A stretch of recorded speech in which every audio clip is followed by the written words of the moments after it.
general manager of the Fairmont Hotel here in Chicago, and I'm just delighted to be here with you all today. Happy to answer any questions. You know, hospitality is a people business at its core, right? Serving all kinds of different communities, from our colleagues to our customers to our community, helping our owners ensure that that they're making money as well. So this has obviously been a very interesting situation over the last couple of months here with the really dramatic fall off in our business. Both of our hotels are actually still up and running, and we're happy to really just talk about what we're doing today and answer any questions that you all have. In terms of just a little bit of an introduction for myself, let's see, I have been in the hotel business for about 15 years now, and have been with Fairmont in my current role for almost 4 years.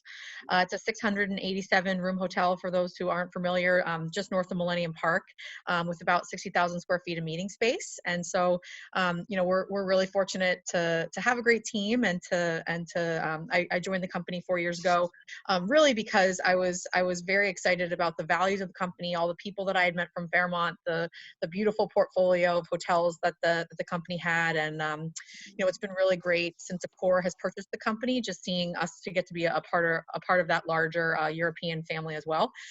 My background, I grew up in New Jersey and then worked for Starwood for 10 years before Fairmont, in a bunch of different operational roles, and also in the corporate office for about 3 years as the director of operations for North America. Let's see, I grew up working in restaurants, so that's how I fell in love with the business, and did a stint after college in strategy consulting for about 3 years before going to business school, and then finding my way back into the hotel business, which is really my passion and what I love to do in terms of taking care of others and trying to set a great culture of guest service and colleague engagement. So that's a bit of a summary on me, and I'll turn it back over to you, Ted, to talk a little bit about yourself and your background as well. Yeah, thanks. And thank you all for including us on the call today. So this is very special for Kirsten and I. We work together in tandem as two parts of a four-part hotel group here in Chicago that represent Accor. All four are different brands with our company, and you know, as Kirsten had alluded, you know, the reason why people get into our business is because it's a people business. I think I get my energy every day walking to the busiest street corners in Chicago to kind of take a deep breath and watch what's going on. Today's a little different than that was probably 4 months ago about walking to a busy corner. But really, it's a business of people taking care of people, and we both have a mantra for our hotels.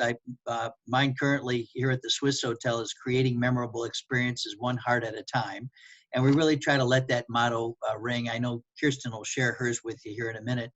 A little bit on my background: I grew up, I'm a native Chicagoan, grew up in Glenview, and had worked for Hilton Hotels for about 10 years. Up through almost every position. I ran a dinner playhouse for them. I did bookings for a live band club that they had. I was executive chef. I was food and beverage director for the group over the course of that time, and then worked for Marriott International in a number of locations. I think I moved 14 times during the course of my Marriott career. Some in and out of Chicago, mostly the Midwest, and about 8 years in Washington, D.C., and spent the last 12 prior to coming back to Chicago in New Orleans, Louisiana, which has been another area that's been extremely devastated hit from the virus, since it's really all about tourism down there and then the parades that they have. But got up here 2 years ago. I'm as general manager at the Swisshotel here right on the riverfront. The hotel was designed by a famous architect, a gentleman by the name of Harry Weiss.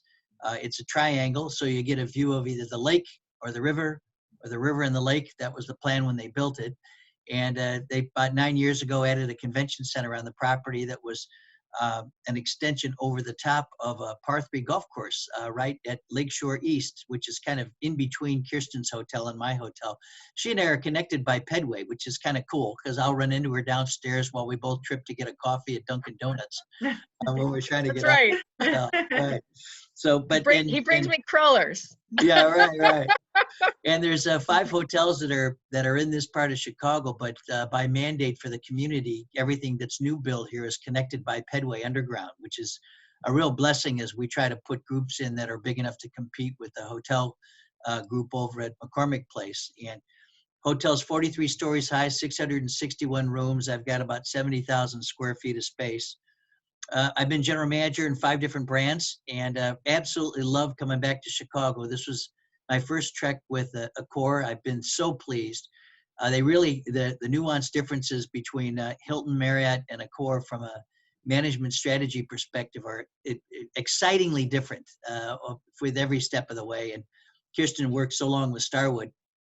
She's well aware of what the Marriott machine looks like, but it's kind of fun working in a very large independent hotel here in Chicago. Kirsten, did you always want to explain what your motto is, the hotel motto? Yeah, sure. It's the Fairmont motto overall is turning moments into memories, and so we we focus a lot on that in the hotel, and so we talk about being the luxury hotel on Millennium Park, and so those are really the 2 things that we talk about the most in terms of the vision and what we do at the hotel. Yeah, terrific. And we've got a lot of as although we're a relatively unknown entity, except for Fairmont, which is infamous here in the States, but started in Canada a number of years ago. We've got 4,800 hotels that are part of the group. About 280,000 people work for our brands. Just most of it's Western Europe and Pac Rim. And then you want to talk about the countries and the amount of brands we've got too? Sure, yeah. It's funny. It's like we grow brands every day. There was a period there where we were acquiring about a year ago, where we were acquiring a company every month. And so we couldn't keep up. We were like, oh, we're 20 brands. Oh, we're 25 brands. Oh, we're 30 brands. So we seem to have leveled off around 39 brands, although, Sebastian Bazin, our CEO, could have bought something yesterday that I'm not aware of. So that number might be outdated.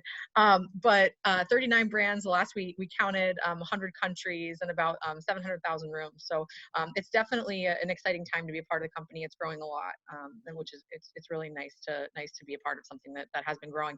And I know, right now it's obviously a really strange time, and everyone's talking about how do we repurpose the assets, what do we do in the long term, and all of that. But we're certainly on quite an uptick before this latest situation. So remains to be seen. But everyone says the company is strong and we'll come through it. So we're feeling good about the future and the long term prospects.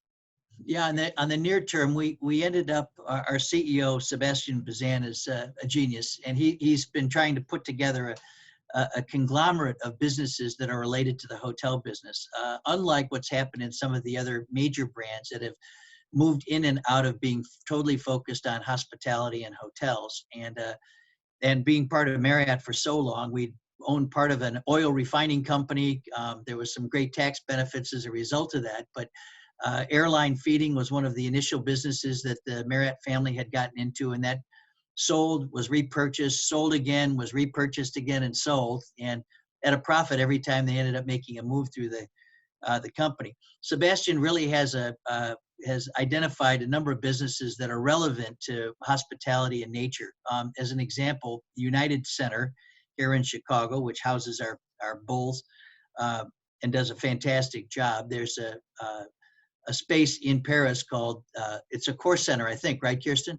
Mm-hmm.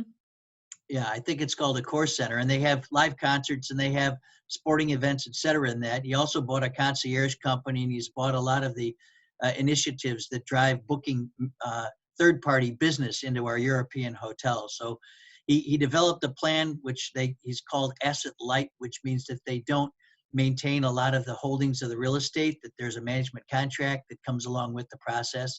Swisshotel's got 35 hotels around the world, about 15,000 rooms in 18 countries, and we've got about 23 hotels that are in the pipeline. And I think Fairmont's about double that, right, Kirsten? Yep, 79 hotels and double, same. Yeah, about 27 countries and 31,000 rooms and 29 in the pipeline.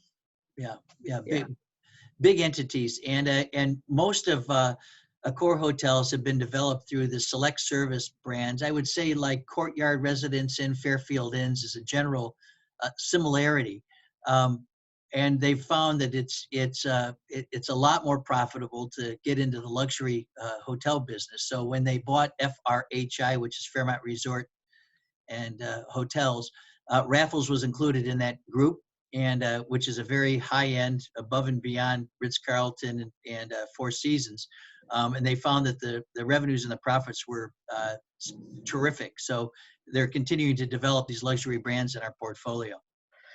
Yeah, so should we, I think that's a little bit of an overview of the company and kind of who we are. We can certainly go into now, what's happening on property and the situation that we've found ourselves in, if that's helpful for folks. So, we're talking a lot about how we take care of the different stakeholder groups that we have. So, our employees, which we call them at a core hardists. So it's like a French play on words for like a heart. It's heart artist, right? So hardest. And so it took us a while to get on the bus for that one, but now we're fully on the bus, and everyone is called the hardest. And so how we take care of our hardest and our guests and our communities. So we can certainly go through those stakeholders, but I think before we do, maybe we should talk just a little bit about, Ted had a great point of, the leadership attributes that all of us across industry, you all in your different domains of life are having to try to exhibit, and what's been important through this period. So Ted, you have a few words of wisdom on that, of how it's felt to you and what you've been doing as a leader to try to navigate through some of this stuff. Yeah, sure. I think you bring up a very relevant topic. With my experience through the 5 different brands, every brand, there are some things that are common threads that run through being a good business operator. There's a balance between managing for an ownership group and managing for a brand group, and then managing for a vice president that oversees what the brand does in the local market itself.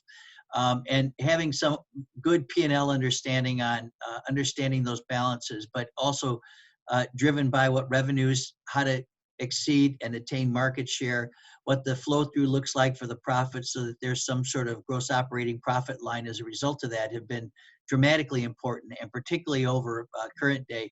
I would say importantly so, hopefully your sense is that Kirsten and I are pretty nice people. And that nice people piece plays a role in our ability to manage the business in an appropriate way. I would say with both of our experiences and being at the senior level in the properties has allowed both of us to be able to kind of easily not sit back, but be able to deal with our current situation in a more than just a matter of fact matter, but without putting on having the sirens going like we're pulling the ambulance out and running around the block. Our business really is about people and leading people and making sure that good decisions are well thought out and current. With today's economy, there's been a tremendous shift, as you can only imagine, and with your business too, how you're conducting these meetings, even as a virtual scenario, where we've been faced with this probably for the last 8 to 10 weeks, more dramatically. So this is more the norm for us at this point, right, Kirsten? Wouldn't you agree? Yeah, I mean, I remember before any of this really started to hit, I started to get phone calls of groups canceling, in March and end of February even. We had some Chinese tour groups and different things. And I remember I called my boss and I said, like, we are going to have a major problem. And I had like a 250 room group for the following week just call up and say, too many of our delegates are international. We need to cancel our meeting and we're going to try to hold it in the fall. So we rebooked them for November. But it was just, that was the start. And then it was just the phone ringing off the hook with cancellations, down to really no occupancy at all. We have air crew in our hotels.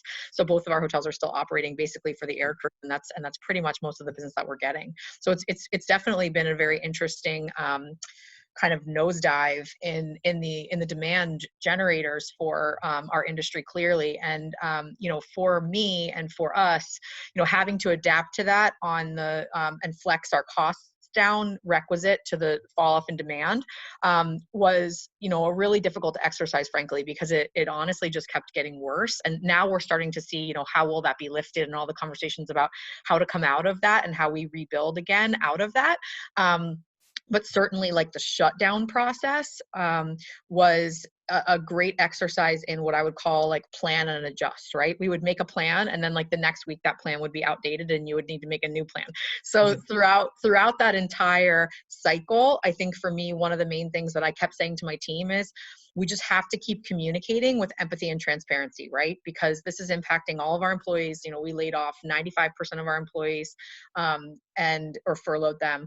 And, you know, it just kept going little by little. And so just to kind of lead through that process and how we are now engaging with those team members, even though they're not physically on property, and how we continue to communicate with transparency and empathy has really been my goal throughout this process, to make sure that people understand what's happening. They understand what our position is, what the implication is, and what the best of the information that we're aware of, you know, they know as well, so that they can plan their lives and try to, you know, adjust accordingly too, which, you know, is actually a little bit of a trickier balance than I might have thought, had somebody explained the situation to me like before I was in it, right? So, but it's been, you know, a great learning experience, certainly. And I think, you know, both Ted and I have done a lot with our remote teams and our teams that are currently still working, trying to make sure that those who are still working feel safe and have the right personal protective equipment, and you know, are engaged in the right way. And then those who are not working,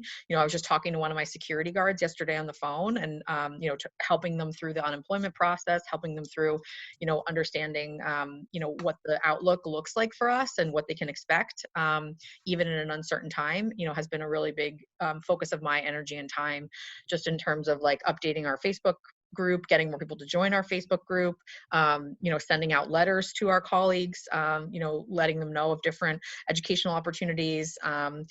Our company started, and we were actually giving out loans to certain people on our team, for those who were really in bad financial hardship. And then our company actually did a great initiative called the All Hardest Fund, and they took a big chunk of the dividend actually and put it in a fund, about 70 million euros, instead of giving it to the shareholders to support our hardests. And so it's been a great effort where any employee with an urgent financial need can apply to this fund, and they've been, you know, starting to issue grants out of this fund. I know at least one person on my team got the money already, which is really great to see.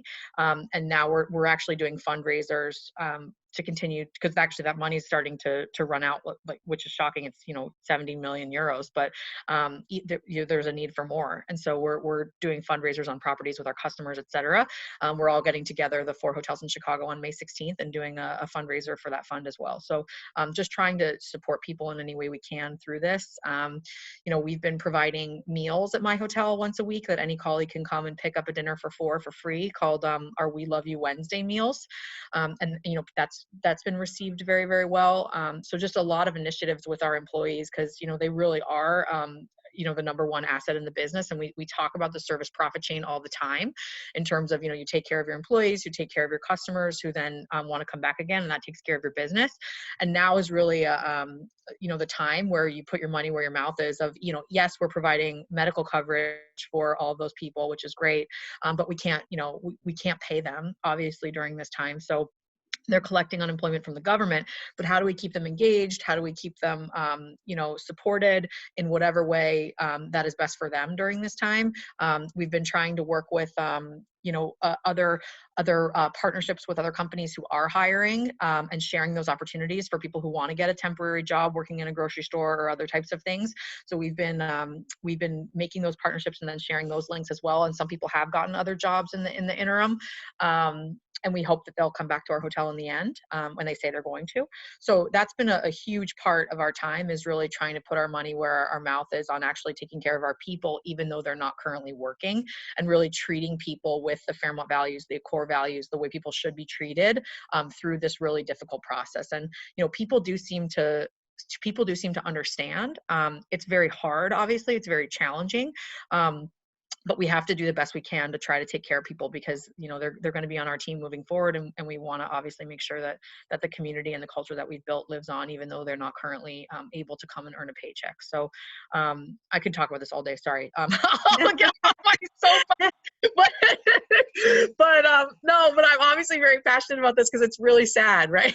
So we're trying to do everything that we can, you know, right now. And I know Ted has been doing a lot of the same stuff, and has a bunch of other initiatives that he's been working on too, you know, to take care of artists, to take care of customers, to take care of community. So Ted, is there anything on the hardest that I missed that you want us to cover I'd as a, say as a company you know, review? your Yeah. conversation just about the transparency and honesty is Yeah. and it's clearly part of our DNA for Accor Hotels about bringing all associates in. We call them colleagues or artists within the business, but bringing them into just past when decisions are made so that they have a clear understanding of what the future forges. What's been interesting about this crisis, it's not like a downturn in business in Chicago that would apply if we hit a 40 degree below zero number like happened a year or so ago, where nobody be able to come to a hotel to meet, let alone work. Although I came into work those couple of days when we had that challenge. But making sure that the people that are part of the business have a clear understanding what's going on and how quickly it's going on. And as I'd said, the challenge really, we all felt, I think you had sensed this from CNN, from Fox, from ABC News, from the White House, is that there was a thought that this would last 30 to 60 days. And the real challenge is it's not just a 30, 60-day scenario. It's much more like a very slow incline road back, which may end up lasting 6 months, may end up lasting a year. And there's all the other economic fallout that occurs when you have businesses come to a screeching halt, and as they rightfully should, because it was to save lives around the nation. So really been kind of an interesting petri dish about how things get worked out. We did I had my first Zoom call with all colleagues in the hotel yesterday, 110 people on the call, which was really kind of fun. And we had not done a way to communicate like that, but we used to have monthly a meeting in the hotel where we would have all departments, all managers would come. We'd go through an assessment of news issues, political issues, human resource issues, revenue, et cetera. And this was really kind of an interesting way to communicate with everybody about where we currently are and basically where we think the near-term future is going to end up outlying. So the way to communicate from a meetings perspective, I think, is dynamically changed. We've redrafted, as I know Kirsten has at the Fairmont, our specs for how much linear and square feet people would need to have a meeting within the hotel. And of course, I so applaud what our governmental agencies have done with the same present time knowledge of what's going on with the spread of COVID being a real challenge, that it's not like the flu, but that was the original thought. I'm sure you're well aware that years ago when there was the Zika mosquito situation, and there's been other issues like that around the world, which really have had zero impact. When SARS came through, it really had little effect on the U.S. economy. And so there was a false sense of understanding about what that outlook would look like. Currently, we're at a little different point of view from our governmental agencies about the phase 5 plan that the governor and the mayor have rolled out on their timing about getting people in. And it's not that we would believe that there should be a delayed plan. It's the matter of geography within the buildings. As Kirsten said, she's got over 65,000 square feet. I've got over 70,000 square feet.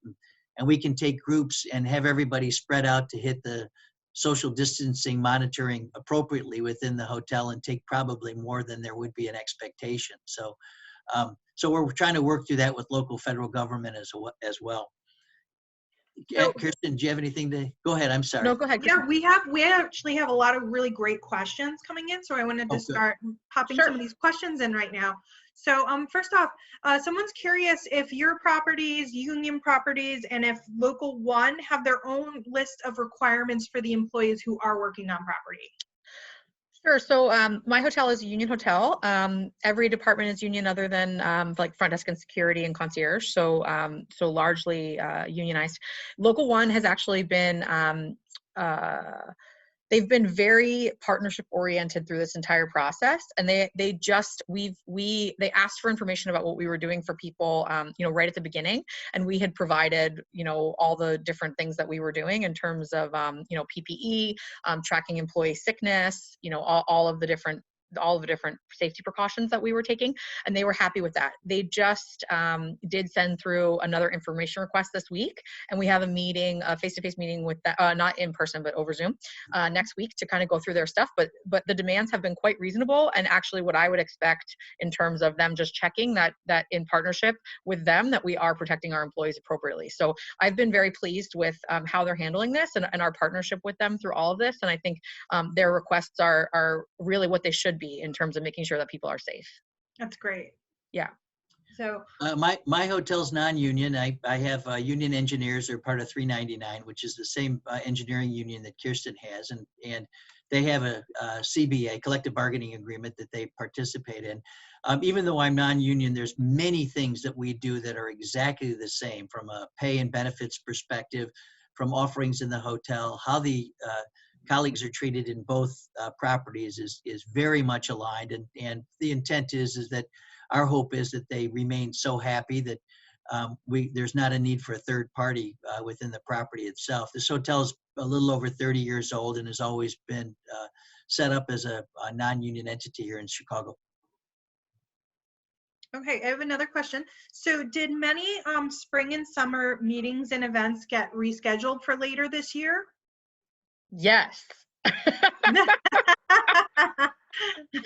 So Ted, I mean, do you want to take this one? I can certainly talk about it, but go ahead. No, Yeah. Go ahead and start. Go ahead. Okay, so it's funny, we have a spreadsheet where it's actually our ownership group has asked for a very detailed, it's funny what people will now start to ask for incredibly detailed information on when you're in this type of situation.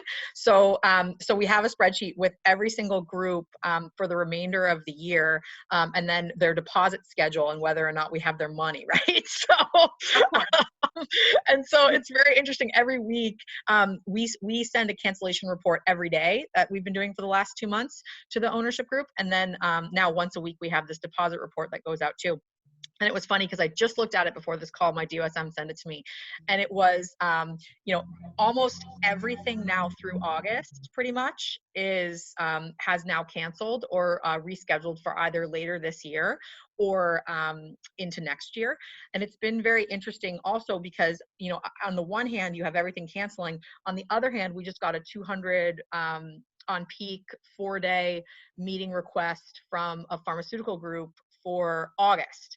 And I was like laughing with my DSM. I'm like, do we even book this? Because it's very unlikely that we'll be able to hold a 200-person meeting in August in the city of Chicago. So I said, let's be upfront with them. Let's tell them, certainly we can book this, but if there's, restrictions, we'll be flexible with cancellation terms and you can move into another month or next year. But we are seeing inquiries just as we're seeing cancellations. So it's a very odd time. Mm-hmm. And the other interesting thing too is that many hotels have really cut their sales team down to the bone and only have a director of sales and marketing and perhaps a director of sales on property. And we've been very fortunate and made the argument to our owners that we really do need to be getting back to our customers in a more timely fashion. And there's almost as much or more work because you're dealing with all the cancellations and the customer management component, not just the new bookings. And so we've been able to retain about half of our sales team, whereas, our customers are saying one of their biggest frustrations right now is that they can't get hotel salespeople on the phone to get them the information they need about safety, about rescheduling, all that type of stuff.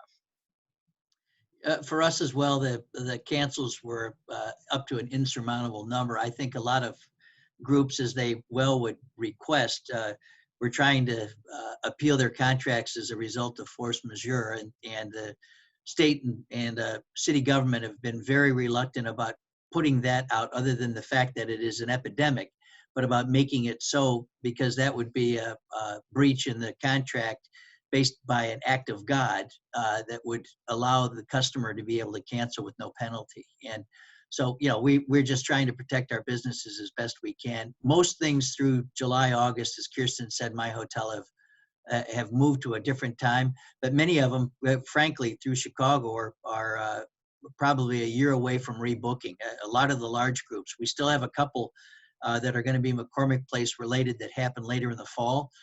The big one in Thanksgiving area is RSNA, and we're so hopeful that they're going to continue to come back to the city, because that's about 20,000 attendees with that group. So our hope is that we're at least back to some semblance of order, that we can end up taking groups like that within the city. but there's a compounded issue about safety in place at McCormick Place, and they converted the one of the buildings into a 500 room bed hospital with the intent to be able to take in about 3,000 people, and that brought a lot of that force majeure right to the front. If you have attendees that are coming in and your events are going to be at McCormick, and one of the wings in McCormick, you've got people that are in hospital beds suffering from COVID-19. Is that really a good space for those people to be having an attended meeting, and then they go home and we've got a whole other issue to deal with? So yeah, it's going to be really interesting how this plays out, as Ted said, about the new regulations and the 5-phase plan that the governor outlined. Because if you've seen that plan in detail, there's really nothing between phase 4, when schools, restaurants and bars can open on a limited capacity, museums can open, I believe, and the max meeting size is 50 people. There's nothing between that and effective therapy and vaccine. And so what our industry association executives have said is that, from their understanding, the restaurants are actually not subject to the 50-person max. They're going to be able to have 50% of their capacity, but up to as many people as that entails, because there's appropriate social distancing within the building.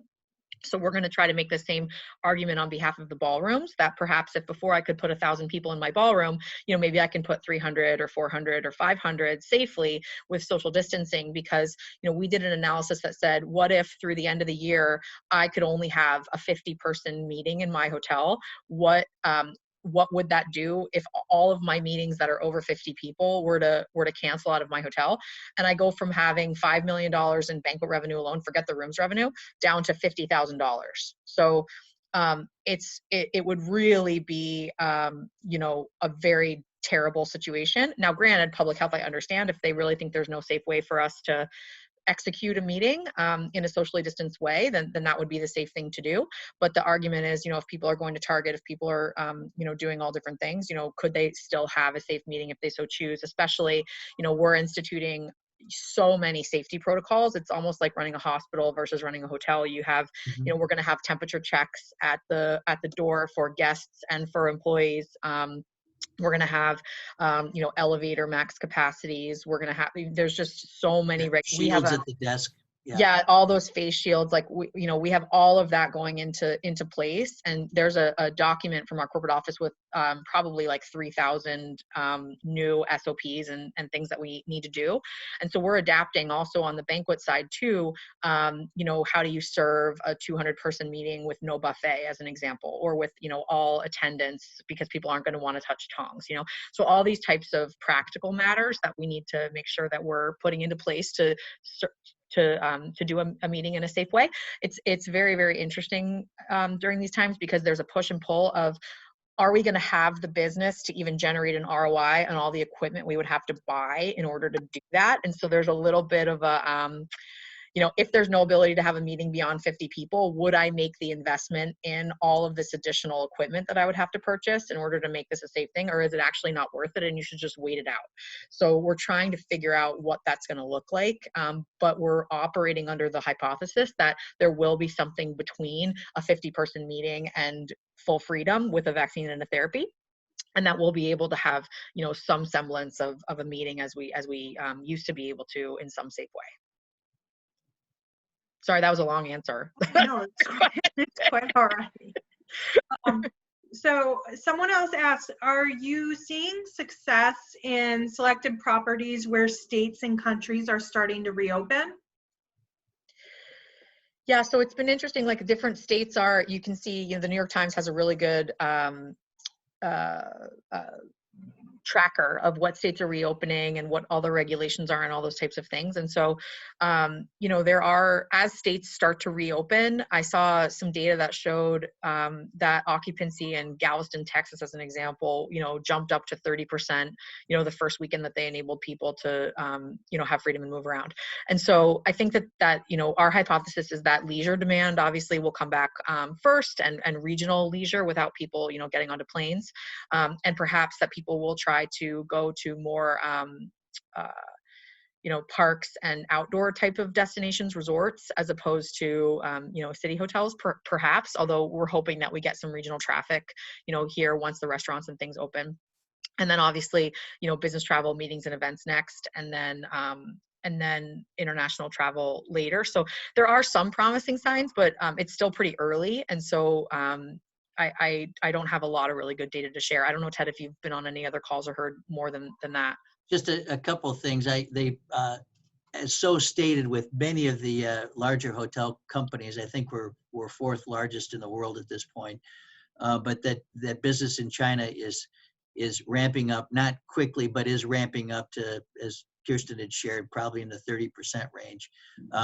We believe Wuhan's just about ready to open. We do have products there that are we had closed at one point, as all the brands had closed at one time. So I think there's still a lot of uncertainty about how the Chinese communicate with national markets, so that there's a greater understanding. But we do hear things are starting to ease up a bit in other parts of the world. So we're most hopeful that is actually going to be the case. In the city itself, as Kirsten had said, leisure travel, we all believe that's going to be the first thing back, not necessarily group travel, although there'll be these smatterings of groups, as she had mentioned, Pfizer coming into the hotel, and some other groups that are looking at putting business in the fall. I think will be really, really helpful. But the city, through Choose Chicago, is even trying to work out a giveaway where they've got all of the museums, once there's a plan about how they open the museums, what kind of capacity they're able to take, that'll provide discount tickets with a discount room at the same time. So a lot of industries are trying to overlap to be able to work together, come up with some solutions about getting travel back again here in Chicago. Well, this is interesting that you just mentioned Choose Chicago, because this next question kind of leads into that too. So how important are your memberships in the Illinois Hotel and Lodging Association and with Choose Chicago during the pandemic? So Kirsten, you okay to start with that? Yeah, please go ahead. Yeah. So I'd say, and she and I see this exactly the same, there's never been a stronger time to be involved in a larger entity that can create some sort of power base to be able to help maneuver what we're doing. And I won't say manipulate, I'll say maneuver, because the interests, there's a flow of interests that are very similar, not only in the hotels, but within business to business. And that's not the only thing that's important. As Kirsten had said earlier, one of our most important component pieces is the people that work within the building. So safety for customers coming, but safety for the people that work within the organization is of equal high priority. And we take all that very seriously. Some novices and in smaller unique hotels where they may really struggle on bottom line challenges with a negative flow through to their profit lines, have really taken a hard look about what they're involved in. I can tell you the organizations that she and I are both a part of, Choose Chicago, the Hotel Association, the Magnificent Mile Association, all have a voice at the table about economics for the city of Chicago. And we think that there's a priority need. It's funny because the dues came, the due calling came up for all of them just about at the same time. And it's when profit lines went below zero mark in many hotels. And they're doing fine because we were able to appeal to the constituency that being involved in a larger entity really gets you kind of a voice at the table. So our director the executive director for the Hotel Association meets with Mayor Lightfoot once a week. He's been in the governor's office. He's our go-to guy, very, very smart young man, came out of the U.S. Travel Association out of Washington, D.C., and represents us quite well. And then there's an executive board with Kirsten and I on both of those. That's part of that group for making decisions about direction, control, what we get involved in, et cetera.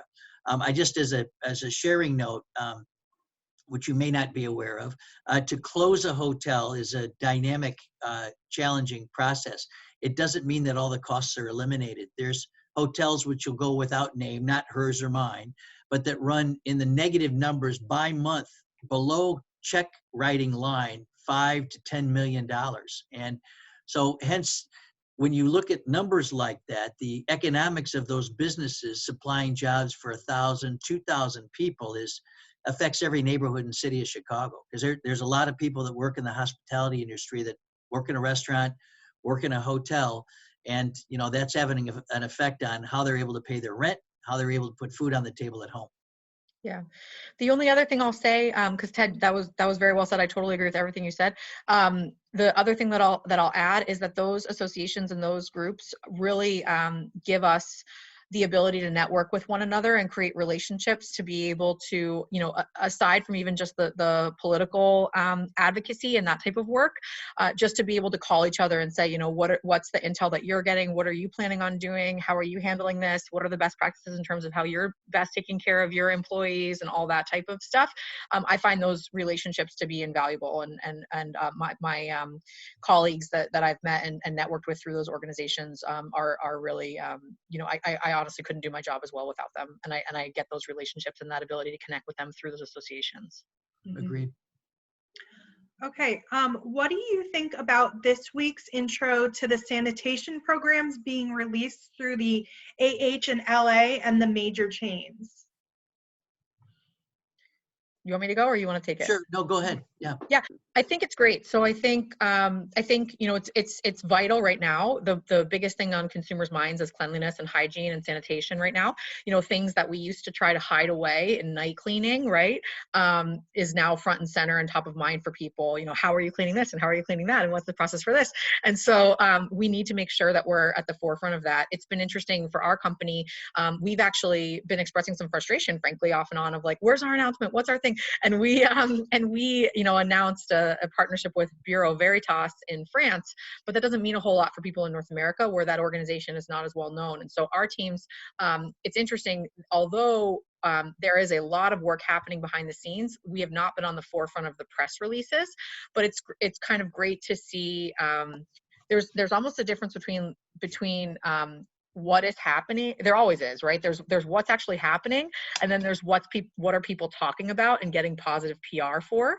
And so I think that a lot of the announcements that we've seen from the major chains are great because they're getting a lot of positive PR. They're creating committees. They're talking about enhanced safety protocols.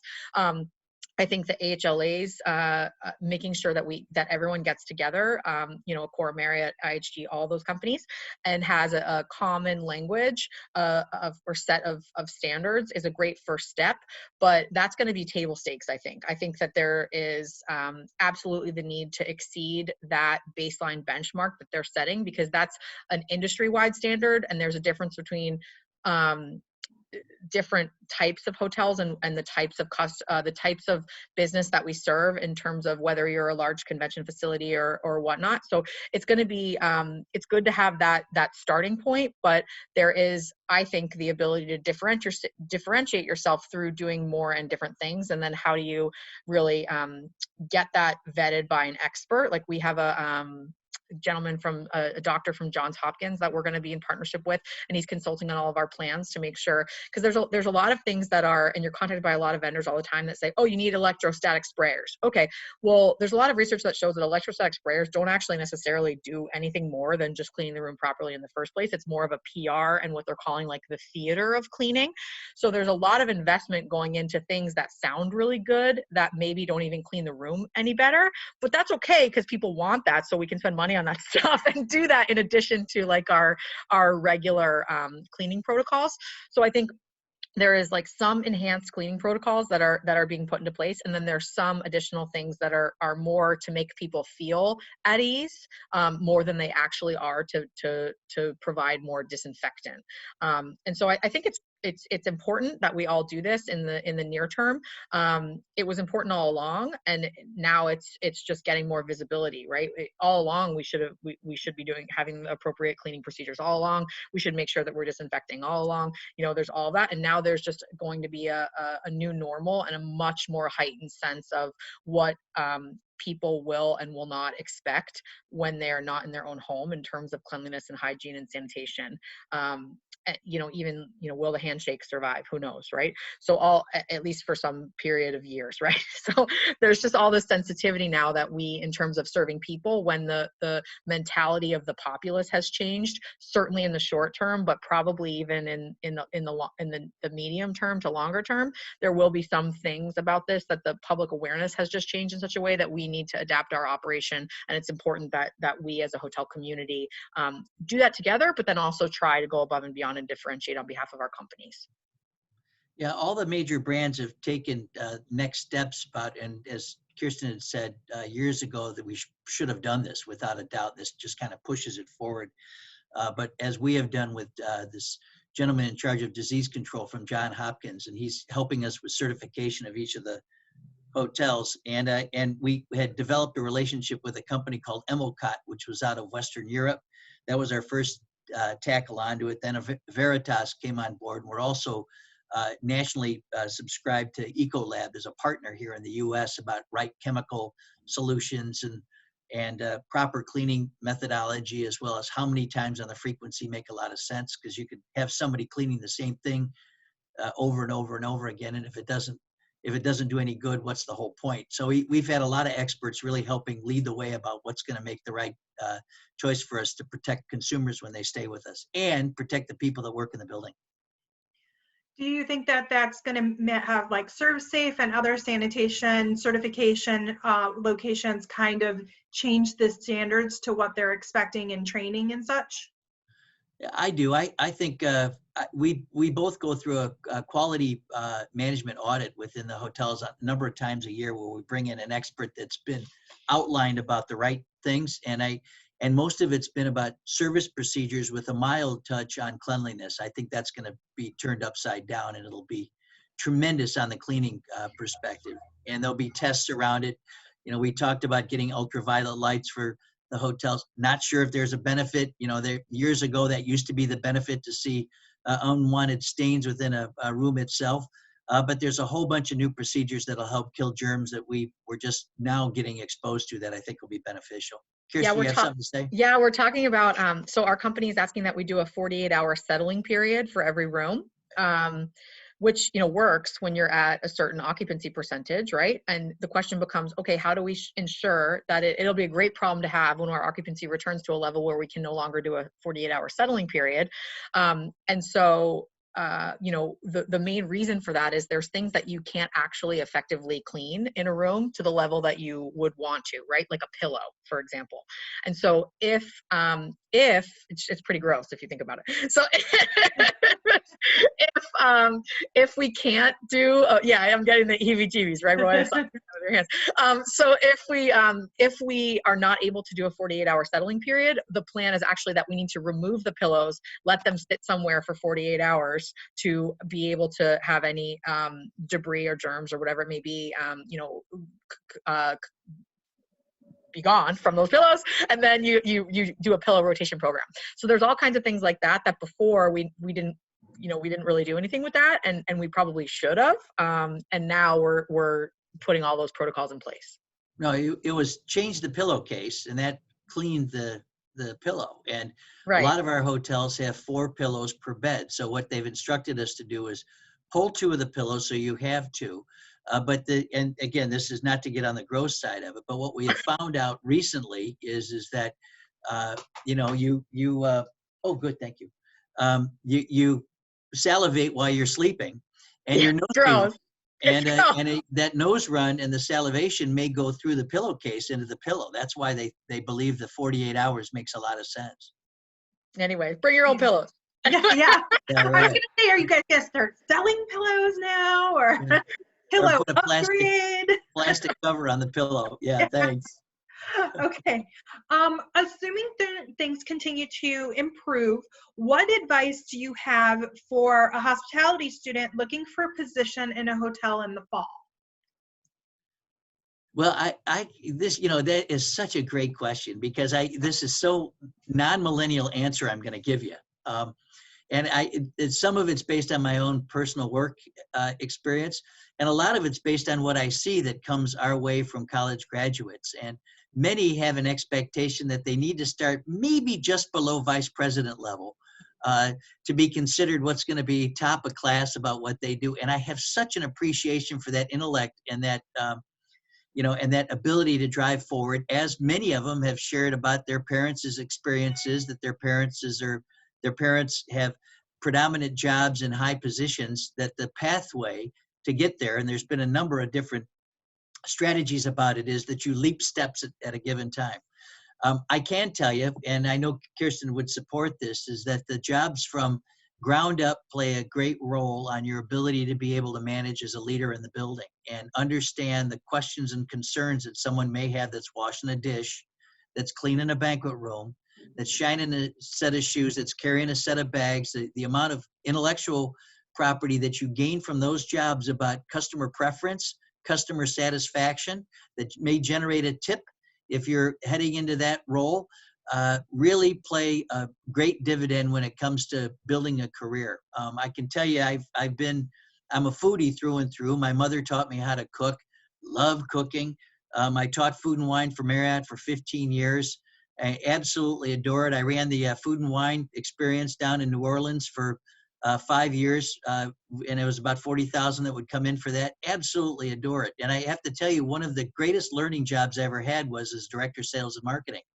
And that was learning how to put gas in the engine of the boat that I knew how to already drive. So I think the idea would be, if you're coming out of school, just get started, and your education and your intellect will prove true. You don't have to be stuck in those jobs for 5-10 years, but use it as a stepping stone of experience.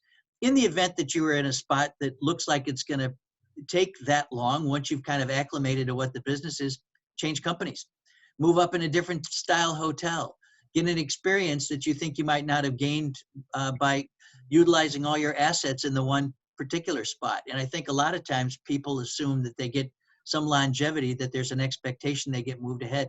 And that hasn't always been to my greatest benefit. I don't know, Kirsten, do you have anything you wanted to add? No, I have the exact same advice, is really just be flexible, and things that jobs that may at first not seem like what you think you would want to do, or you might think, what am I really going to learn from that? It really has been amazing to me in my career. After I graduated from business school, and then I worked in the corporate office for Starwood, working for the president of North America, they said, you know what, you're going to go work in housekeeping. And I was like, I'm sorry, I'm going to do what? I was like, I'm really bad at cleaning. Don't put me in housekeeping.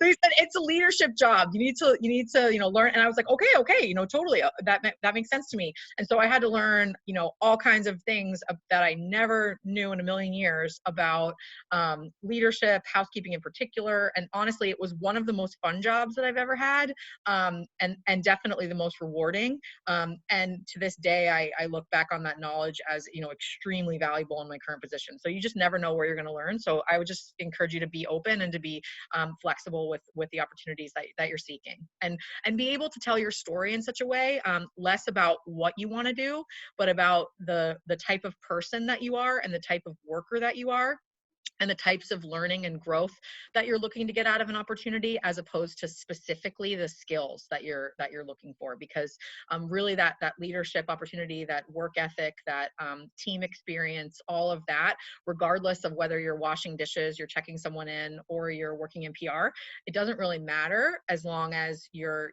getting some of that. You're going to learn no matter where you are. And if you just need to make money and start somewhere, then be really open about what that might look like. I've been probably a general manager, I would say 20 years. And my son just graduated from International Business School at University of Nebraska. And he had worked for a sustainable energy company, a Spanish sustainable energy company. He thought he wanted to move to Barcelona, which certainly happens. And I would have been pleased if he had been able to move that direction. I would say over the course of this last year, he's decided he wants to go in the hotel business. So he's going to start at the front desk as an hourly associate at the Ritz-Carlton when they get reopened. I mean, that's what you do, and that's how you end up learning the jobs. I would say the other thing that's important for someone that's getting started is moving into roles, no matter what the disposition or type of job that it is, into a responsible role where you have people reporting to you. What that alone teaches you about leadership, how to relate to others, how to relate your work team to other work teams in the hotel. Those are all the benefits that's going to make you great once you get to the job that'll make a difference for you. Great advice. So how has the hotel community advocated for the continuation of some of the major fall conventions in Chicago, like the IMTS, the International Machine Tool Show, with Governor Pritzker? Yeah, I think So I don't, Ted, do you know, so I know that Choose Chicago, Mark Anderson and the leadership team at Choose is, in close communication with those customers. All those customers are saying, as of yesterday on the call Ted and I were on, they're saying that they do still want to hold their meetings here this year, which is great. And so the biggest thing that we're trying to do as an industry right now is, I know they're in close communication with the mayor to work to influence the governor. And then we had a bunch of phone calls with different members of Congress and leaders throughout the week, this week and last week, to talk about different ways to get the message out there to the governor about what we are doing and what our plan is as an industry in terms of being able to hold safe meetings, so that he can try to, and then also I believe that he is educated about the economic impact of those types of meetings, but continue to make sure that that's forefront in his mind as well. And so we are doing a lot of advocacy work on that front. Ted, do you have anything else to add to that? I would say, I completely agree with everything you said. I'd say that, as we really have an empirical basis in any of our businesses. So the idea is not only be a leader in the hotel, but a leader in the community. So there's many things we all do from a benevolency perspective because our businesses earn money here. So we should be putting back into the community. And one of them is making sure that there is a direct correlation with how to drive revenues, which provides work, provides jobs, provides food on the table for people. And I know Kirsten takes it just as seriously as I do. We need to be part of the solution and more with an activist viewpoint about how we continue to grow business within Chicago. Despite the epidemic or not, we know that warrants great value from property tax perspective, from sales tax that we take into the hotels that creates jobs within the city itself. There's a lot of things that are attached to what we do as a billion-dollar industry in the city. So this kind of piggybacks on that a little bit too. From your executive board IHLA vantage point, do you feel our new mayor sees the significance and importance of continued financial support to tourism efforts for the city of Chicago? Well, I think that's a great question, and I have to tell you, with little exposure to this in her previous jobs, I've got a couple of family members who are lawyers in town that she had done pro bono work before she got plugged into this array to run for mayor. She's really, really smart, and she really understood the stay at home. I don't know if you caught any of the advertising that she was doing, which were all kind of tongue in cheek but fun. I can't see a Ron Manuel or a Daily doing such a thing, and she's really trying to remain present time. She has an ear for, I think that.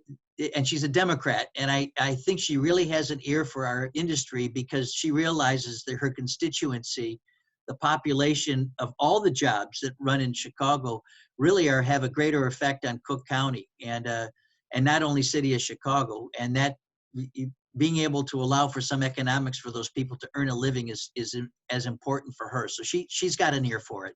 Kirsten, you have a different point of view? Yeah, no, I think in the beginning people were concerned, and part of the way that we talked about trying to ensure that we were speaking her language and being top of mind for her was really around her agenda for it being, one Chicago and the whole city, right? And it not just being about downtown.